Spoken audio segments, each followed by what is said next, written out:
Présidente. Monsieur le Président, Madame la conseillère exécutive, l'examen de ce rapport visant à organiser les premières assises territoriales de la santé me conduit à vous sensibiliser sur 2 points. Vous parlez d'une concertation la plus large possible. C'est pourquoi je pense qu'il est important d'associer à cette concertation l'ensemble des acteurs de la prévention. Je pense par exemple au service de la santé au travail. Il représente dans le seul secteur privé près de 80 000 salariés.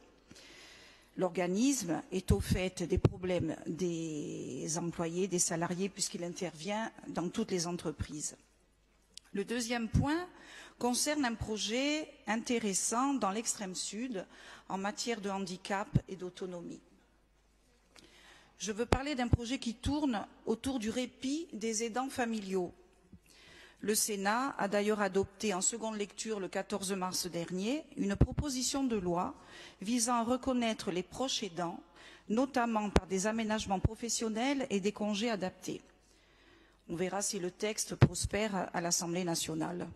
Mais au-delà de ce texte de loi, il est de notre responsabilité de nous pencher sur la question, tant on sait qu'en Corse, bon nombre de familles font tout pour maintenir leurs proches à domicile. La solidarité intergénérationnelle étant chez nous, par bonheur, encore bien ancrée. D'où l'initiative de l'association Handicap Extrême Sud, qui travaille sur la création d'un lieu de répit régional via la reprise d'un établissement de plein air situé en pleine nature à Sautes. Pour être mené à terme, ce projet a besoin de partenaires et de soutien.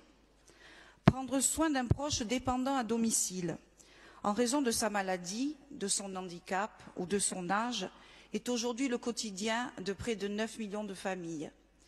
Je n'ai pas les chiffres pour la Corse, mais comme je viens de le dire, notre île compte une proportion importante d'aidants familiaux qui, comme les malades qu'ils accompagnent, ont besoin de répit.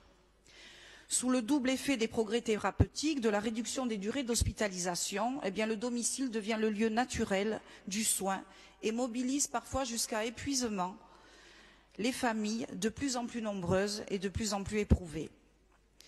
Mieux reconnaître et soutenir les proches aidants, développer des solutions de répit et d'accompagnement permettant un maintien soutenable des personnes malades ou handicapées à domicile doit devenir, et je pense que vous me rejoindrez dans ces propos, une priorité de nos politiques de santé.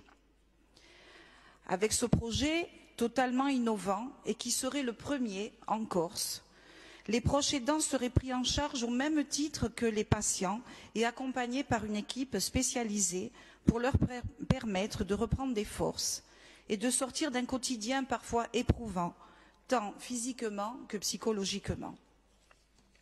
Pensé comme un lieu de soins, mais aussi comme un véritable lieu de vie, le village de répit offrirait à ses occupants un temps précieux pour se ressourcer en vue d'un retour apaisé au domicile.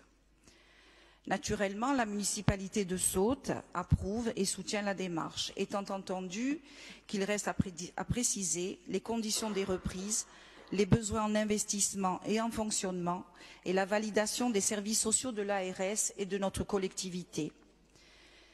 C'est donc un projet qui valait la peine, je pense, d'être évoqué à l'Assemblée et qu'il faudra aussi évoquer lors de ces assises de la santé. Je ne sais pas, Madame Fad, si vous avez été destinataire de sollicitations. Je me tourne donc vers vous pour savoir quel pourrait être le positionnement de la collectivité sur le principe d'abord et sur ses intentions ensuite. Je vous remercie.